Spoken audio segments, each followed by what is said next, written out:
Hello, आप देख रहे हैं मैथ सीखो। आज प्रॉफिट एंड लॉस चैप्टर का दूसरा पार्ट होगा। के पहले जो पार्ट वन का वीडियो मैंने दिए थे, अगर वो आपने अभी तक नहीं देखा है तो सबसे पहले आप पार्ट वन का वीडियो देख लें, क्योंकि जब तक आप दोनों पार्ट नहीं देखेंगे तो फुल कॉन्सेप्ट आपका क्लियर नहीं होगा। क्योंकि फिर आगे चलकर जब सेट के वीडियो आएंगे तब आपको उसे समझने में कोई प्रॉब्लम नहीं होगी। तो चलिए शुरू करते हैं आज का पहला क्वेश्चन। तो पहला क्वेश्चन आपके सामने ये रहा। 12 कलम का क्रय मूल्य 10 कलम के विक्रय मूल्य के बराबर है, तो प्रतिशत लाभ बताएं। तो चलिए इसे हम सॉल्व करके देखते हैं। यहाँ क्वेश्चन में क्या दिया हुआ है, 12 कलम का क्रय मूल्य, ठीक है, 10 कलम के विक्रय मूल्य के बराबर है। तो यहाँ 12 कलम को हम कॉस्ट प्राइस यानी सीपी मान लेते हैं और 10 कलम को हम एसपी यानी कि सेलिंग प्राइस मान लेते हैं, ठीक है। अब हमें क्या देखना है दोस्तों, सिर्फ यहाँ एक ही बात समझने वाली है कि यहाँ देखिए अमाउंट का जिक्र नहीं किया गया, ठीक है। यहाँ जितने रुपए में हमने 12 कलम को खरीदा था उतने ही रुपए में हमने 10 कलम बेच दिए, ठीक है। तो यहाँ हमें 2 कलम का प्रॉफिट हो रहा है, ठीक है, ना कि हमें किसी अमाउंट या रकम का प्रॉफिट हो रहा है। यहाँ हमें 2 कलम का प्रॉफिट हो रहा है, ठीक है। और हमें यहाँ पर प्रॉफिट परसेंट अगर मांगा जा रहा है तो प्रॉफिट परसेंट का हमारा फॉर्मूला था प्रॉफिट गुना 100 और नीचे में हम सीपी लिखते थे। लेकिन यहाँ पर हमें किसी अमाउंट का प्रॉफिट नहीं हो रहा, यहाँ हमें 2 कलम का प्रॉफिट हो रहा है। तो जहाँ भी इस टाइप का आपको दिखे जहाँ 2 कलम या 2 कलम का जैसे प्रॉफिट यहाँ हो रहा है, तो हमेशा हम नीचे में कॉस्ट प्राइस ना लिखकर सेलिंग प्राइस लिखेंगे, यानी सीपी जिसे हमने माना है वो नीचे लिखेंगे। यहाँ हमने 10 पेन को सीपी एसपी माना था तो वो हम नीचे 10 लिख देंगे। उसके बाद जब इसे आप काटेंगे सॉल्व करेंगे तो 20% प्रॉफिट यहाँ निकल के आएगा हमारा आंसर। तो चलिए हम दूसरा क्वेश्चन देखते हैं। तो अगला क्वेश्चन आपके सामने ये रहा। 15 टेबल का क्रय मूल्य 20 टेबल के विक्रय मूल्य के बराबर है, तो प्रतिशत लाभ या हानि बताएं। तो आइए इस क्वेश्चन को हम सॉल्व करके देखते हैं। तो यहाँ क्वेश्चन में क्या दिया हुआ है, 15 टेबल का क्रय मूल्य 20 टेबल के विक्रय मूल्य के बराबर है। यानी कि जितने रुपए में हमने 15 टेबल खरीदा था उतने ही रुपए में हमने 20 टेबल को बेचे, यानी कि 5 टेबल को हमें एक्स्ट्रा देना पड़ा है। तो यही 5 टेबल हमारा लॉस हो गया, ठीक है। तो लॉस परसेंट का फॉर्मूला था लॉस गुने 100 बटे में हम सीपी लिखते थे। लेकिन मैंने आपको पहले ही बताया है, जहां आपको अमाउंट का प्रॉफिट या लॉस ना होकर सामान का हो रहा है, जैसे जैसे पहले क्वेश्चन में पेन, हमें 2 पेन का प्रॉफिट हो रहा था, यहाँ हमें लॉस हो रहा है 5 टेबल का लॉस हो रहा है, ठीक है, ना कि किसी अमाउंट का लॉस हो रहा है, 5 टेबल का लॉस हो रहा है। तो हमेशा जिसे हमने सेलिंग प्राइस माना था वही चीज हम नीचे लिखेंगे। यहाँ 20 टेबल को हमने एसपी माना था तो नीचे हम 20 लिखेंगे। उसके बाद जब इसे आप काटेंगे सॉल्व करेंगे तो 25% का लॉस हमारा होगा आंसर। तो आइए अब नेक्स्ट क्वेश्चन देखते हैं। तो अगला क्वेश्चन आपके सामने ये रहा। एक मशीन को 20% के लाभ पर बेच दिया गया, ठीक है। यदि वह उसे 25% लाभ पर बेचा होता तो उसे 35 रुपये अधिक मिलते। उस मशीन का क्रय मूल्य ज्ञात करें। तो आइए इसे हम सॉल्व करके देखते हैं। ये काफी इंपॉर्टेंट क्वेश्चन है जो एग्जामिनेशन में पूछे जाते हैं। ऐसे क्वेश्चन को सॉल्व करने के लिए मैं आपको एक बेहतरीन ट्रिक बताऊंगा जिसका नाम है मैग्नेट ट्रिक। इसे हम मैग्नेट ट्रिक क्यों कहते हैं, आइए देखते हैं। तो हमारा ट्रिक है 100 गुने डी और बटे में एम। तो यहाँ सबसे पहले हम डिफरेंस गुने 100 करते हैं। तो डिफरेंस कितना दिया हुआ है, जैसा क्वेश्चन में है, एक मशीन को 20% के लाभ पर बेच दिया जाता है। अगर 25% के लाभ पर बेचा जाता तो 35 रुपए अधिक मिलते। तो ये जो 35 रुपए दिया हुआ है यही है हमारा डिफरेंस। तो यहाँ हम लिखेंगे 35 गुने 100। अब हमें ये देखना है कि नीचे में बटे में हम क्या लिखेंगे। तो यहाँ क्वेश्चन में देखिए आपको क्या दिया हुआ है, 20% के लाभ पर बेच दिया है, ठीक है, और दूसरे पॉइंट में है 25% के लाभ पर बेचा होता, ठीक है। तो दोनों पॉइंट में यहाँ लाभ का जिक्र हो रहा है, तो यहाँ हमें मैग्नेट रूल लगाना है, यानी कि लाभ लाभ है तो हम दोनों को माइनस करेंगे। लेकिन अगर एक पॉइंट लाभ का जिक्र होता, दूसरे में अगर हानि का बात होता, तो दोनों को हम जोड़ देते हैं। अगर दोनों पॉइंट में हानि और हानि भी दिया जाता तो दोनों को हम माइनस करते हैं। यहाँ दोनों जगह पर लाभ दिया हुआ है तो दोनों को हम माइनस करेंगे, यानी 25 माइनस 20, ठीक है। नीचे में हम 5 लिखेंगे। तो यही से आप जब काटेंगे सॉल्व करेंगे तो आंसर निकल के आया यहाँ 700। तो अब आइए नेक्स्ट क्वेश्चन देखते हैं। तो अगला क्वेश्चन आपके सामने ये रहा। एक मशीन को 10% की हानि पर बेच दिया गया। यदि उसे 15% लाभ पर बेचा जाता तो उसे 50 रुपये अधिक मिलते। उस मशीन का क्रय मूल्य ज्ञात करें। तो आइए इसे हम सॉल्व करके देखते हैं। तो इस क्वेश्चन को भी सॉल्व करने के लिए हम मैग्नेट ट्रिक का इस्तेमाल करेंगे। तो यहाँ हो गया फॉर्मूला हमारा 100 गुने डी और बटे में एम। यहाँ डिफरेंस कितना दिया हुआ है 50 रुपए, तो हमने 50 लिखा और गुने में 100 लगाया। नीचे में हमें मैग्नेट रूल का इस्तेमाल करना है। तो यहाँ परसेंट में क्या दिया हुआ है 10% की हानि पर बेच दिया जाता है, और दूसरे पॉइंट में क्या है 15% के लाभ पर बेचा जाता है। तो देखिए दोस्तों, यहाँ पर पहला हानि हो रहा है, दूसरा लाभ, तो हम दोनों को जोड़ देंगे। ठीक है, तो 10 और 15 25, यानी कि नीचे में हो गया 25। उसके बाद जब इसे आप काटेंगे सॉल्व करेंगे तो यहाँ आंसर निकल के आया 200। तो अब आइए हम नेक्स्ट क्वेश्चन देखते हैं। तो अगला क्वेश्चन आपके सामने ये रहा। एक फल विक्रेता 2 रुपए में 3 के भाव से संतरा खरीदता है और 3 रुपए में 2 के भाव से इसे बेच देता है, तो उसका प्रतिशत लाभ बताएं। तो चलिए इसे हम सॉल्व करके देखते हैं। तो ये क्वेश्चन काफी इंपॉर्टेंट है दोस्तों, क्योंकि एग्जामिनेशन में पूछे जाते हैं ऐसे क्वेश्चन।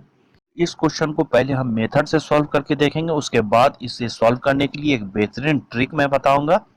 तो चलिए पहले हम मेथड से सॉल्व करके देखते हैं।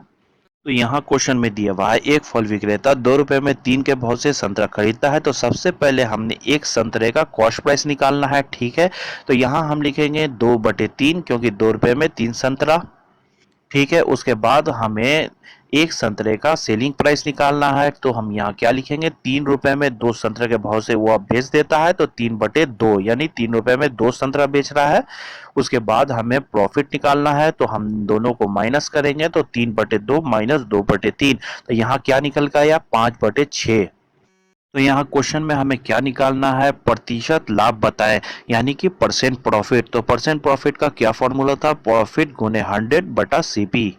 तो यहाँ प्रॉफिट हमने निकाला 5/6, तो हम 5/6 गुना 100 करेंगे। नीचे में हम लिखेंगे कॉस्ट प्राइस, तो सीपी कितना हमने यहाँ निकाला है 2/3। उसके बाद हम इस 5 में 100 से गुना करेंगे, तो क्या हो जाएगा 500/6, और डिवाइड में क्या है 2/3। तो इसे सॉल्व करने के लिए आप क्या करेंगे, इसे जब आप गुने में लाइए 2/3 को, तो आप इसे पलट दीजिएगा, तो हो जाएगा 3/2। उसके बाद जब इसे आप काटेंगे सॉल्व करेंगे, तो यहाँ क्या निकल गया 125% हमारा आंसर। तो अब आइए इस क्वेश्चन को हम ट्रिक से सॉल्व करके देखते हैं। तो यहाँ सबसे पहले हम ये लिखेंगे 2 रुपए में 3 संतरा के भाव से वो संतरा खरीद रहा है। तो यहाँ सबसे पहले हमने 2 रुपए लिखा और सामने में 3 संतरा। ठीक है, और वो जब बेच रहा है 3 रुपए में 2 संतरा के भाव से बेच रहा है, यानी 3 रुपए यहाँ हमने लिखा और उसके सामने 2 संतरा। ठीक है, उसके बाद आपको कॉस्ट प्राइस और सेलिंग प्राइस निकालना है।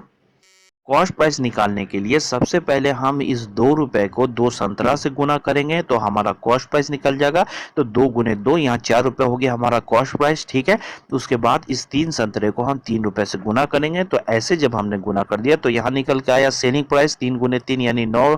ठीक है, उसके बाद हमें प्रॉफिट निकालना है, तो 9 गुने माइनस मैंने 4 किया। ठीक है, 9 में से 4 घटाया तो निकल के आया 5। तो प्रॉफिट परसेंट निकालने के लिए हमारा फॉर्मूला है प्रॉफिट गुने 100/CP। तो यहाँ प्रॉफिट कितना निकल के आया है 5, तो 5 गुने 100 हमने किया, और नीचे में यहाँ से हमेशा कॉस्ट प्राइस लिखते हैं, तो कॉस्ट प्राइस क्या है 4। तो उसके बाद इसे जब आप काटेंगे सॉल्व करेंगे, तो निकल के आया यहाँ 125। ये है हमारा आंसर। तो अब आइए इस टाइप का एक और क्वेश्चन देख लेते हैं। तो नेक्स्ट क्वेश्चन आपके सामने ये रहा। एक फल विक्रेता 10 रुपए में 8 के भाव से संतरा खरीदता है और 8 रुपए में 10 के भाव से बेच देता है, तो लाभ या हानि प्रतिशत में बताएं। तो इसे हम ट्रिक से सॉल्व करेंगे। सबसे पहले यहाँ 10 रुपए में 8 संतरा बेच रहा है, तो यहाँ हमने 10 लिखा उसके सामने 8। ठीक है, और जब वो बेच रहा है 8 रुपए में 10 संतरा बेच रहा है, तो 8 यहाँ लिखा और सामने में 10। सबसे पहले हम कॉस्ट प्राइस निकालेंगे। जब इस 10 को हम 10 से गुना करेंगे, तो 100 रुपए यहाँ हमारा निकल के आया कॉस्ट प्राइस। उसके बाद हम सेलिंग प्राइस निकालेंगे। इस 8 को 8 से गुना करेंगे, तो 64 हो गया सेलिंग प्राइस। तो यहाँ हमने 100 रुपए में खरीदा और 64 रुपए में बेचा, तो यहाँ हमारा लॉस हो रहा है। तो इन दोनों को जब हम घटाएंगे, तो 36 रुपए का हो गया लॉस। तो यहाँ हमें लॉस परसेंट निकालना है, तो उसके लिए फॉर्मूला है लॉस गुने 100/CP। तो यहाँ हमने लिखा 36 गुने 100, और नीचे में CP 100 है, तो 100। उसके बाद जब इसे आप काटेंगे, तो निकल के आया यहाँ 36% लॉस। ये है आंसर। तो अब आइए नेक्स्ट क्वेश्चन देखते हैं। तो अगला क्वेश्चन आपके सामने ये रहा। एक वस्तु को 144 रुपए में बेचने से उतना ही प्रतिशत का लाभ होता है जितना कि उस वस्तु का क्रय मूल्य है, तो क्रय मूल्य ज्ञात करें। और यहाँ 4 ऑप्शन दिए हुए हैं। ए में है 8, बी में है 18, सी में है 80 और डी में है 180। ऑप्शन इसलिए दिया हुआ है दोस्तों क्योंकि इस क्वेश्चन को हम ऑप्शन से सॉल्व करेंगे। ऐसे क्वेश्चन आपको अगर एग्जामिनेशन में मिलते हैं तो आप अगर मेथड से सॉल्व करेंगे तो काफ़ी लेंदी हो जाएगा, जिससे टाइम काफ़ी वेस्ट हो जाएगा। तो ऐसे क्वेश्चन को आप ऑप्शन से सॉल्व करेंगे। तो यहाँ आंसर निकालने के लिए हम ऑप्शन को चेक करेंगे। यहाँ ऑप्शन हम सी को चेक करेंगे।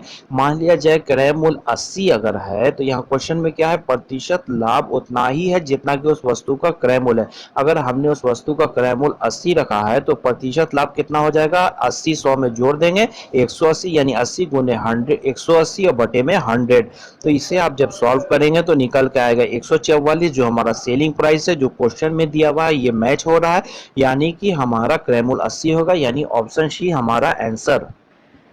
अब आइए दोस्तों, अब हम कुछ एमआरपी वाले क्वेश्चन देखेंगे। अगर क्वेश्चन में आपको एमआरपी दिया रहता है और डिस्काउंट दिया रहता है तो ऐसे क्वेश्चन को हम कैसे सॉल्व करेंगे। अब आइए दोस्तों, यहाँ हम सबसे पहले ये देखेंगे कि एमआरपी हम किसको कहते हैं, अंकित मूल्य हम किसे कहते हैं। ठीक है, एमआरपी मतलब क्या होता है, अंकित मूल्य।